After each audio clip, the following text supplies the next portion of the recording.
2013 ശേഷം ആദ്യമായി ഒരു ഓപ്പണിംഗ് മാച്ച് വിജയം. ആ 13 വർഷത്തെ ചരിത്രം തിരുത്തി കുറിച്ചിരിക്കുകയാണ് ഹർദിക്കും സംഘവും. KKRനെ 6 വിക്കറ്റിന് തകർത്തെറിഞ്ഞ ഈ വിജയം വെറുമൊരു ജയമല്ല, മറിച്ച് 2026 സീസണിലെ കിരീടത്തിലേക്കുള്ള മുംബൈയുടെ മുന്നറിയിപ്പ് കൂടിയാണ്. കൊൽക്കത്ത ഉയർത്തിയ 221 റൺസ് എന്ന റൺമല കണ്ടവർ കരുതി മുംബൈ വീഴുമെന്ന്. എന്നാൽ വാങ്കഡയുടെ മണ്ണിൽ പട നയിക്കാൻ രോഹിത് ശർമ്മയും റയാൻ റിക്കൾട്ടണും എത്തിയതോടെ കളി മാറി. ഹിറ്റ്മാൻ രോഹിത് ശർമ്മ 38 പന്തിൽ 78 റൺസുമായി തന്റെ ക്ലാസ് തെളിയിച്ചപ്പോൾ ദക്ഷിണാഫ്രിക്കൻ കരുത്ത് റിക്കൾട്ടൺ 8 സിക്സറുകൾ പറത്തി കൊൽക്കത്ത ബൗളർമാരെ ശിക്ഷിച്ചു. ഒന്നാം വിക്കറ്റിൽ ഇരുവരും ചേർത്ത 148 റൺസ് മുംബൈയുടെ ജയം അനായാസമാക്കി.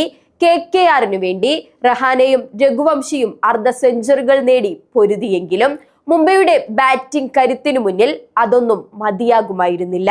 ബൗളിംഗിൽ യുവതാരം ഷാക്കുൽ കാണിച്ച നിയന്ത്രണം സ്കോർ 220 ഒതുക്കാൻ മുംബൈയെ സഹായിച്ചു. സൂര്യകുമാറും തിലകും വേഗത്തിൽ മടങ്ങിയെങ്കിലും സമ്മർദ്ദമില്ലാതെ ബാറ്റ് ചെയ്ത ക്യാപ്റ്റൻ ഹാർദിക് പാണ്ഡ്യ നമാൻ ധീറും ചേർന്ന് 5 പന്തുകൾ ബാക്കി നിൽക്കെ വിജയം കൈപ്പിടിയിലാക്കി. പ്രത്യേകിച്ചും മുംബൈയുടെ ഡെത്ത് ഓവർ ബാറ്റിംഗ് മികവ് ഈ മത്സരത്തിൽ എടുത്തു പറയേണ്ട ഒന്നായി മാറി. ഫീൽഡിംഗിലെ ചില പിഴവുകൾ KKRന് തിരിച്ചടിയായപ്പോൾ അവസരങ്ങൾ കൃത്യമായി വിനിയോഗിച്ച മുംബൈ ജയം പിടിച്ചെടുക്കുകയായിരുന്നു.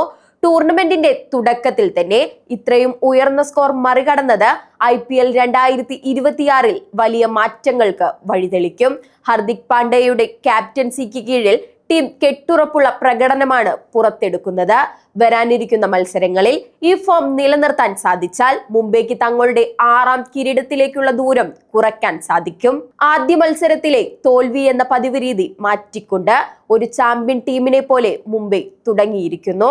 13 വർഷത്തെ ആ നിരാശ ഒരു തകർപ്പൻ വെടിക്കെട്ടിലൂടെ മുംബൈ കഴുകിക്കളഞ്ഞിരിക്കുന്നു.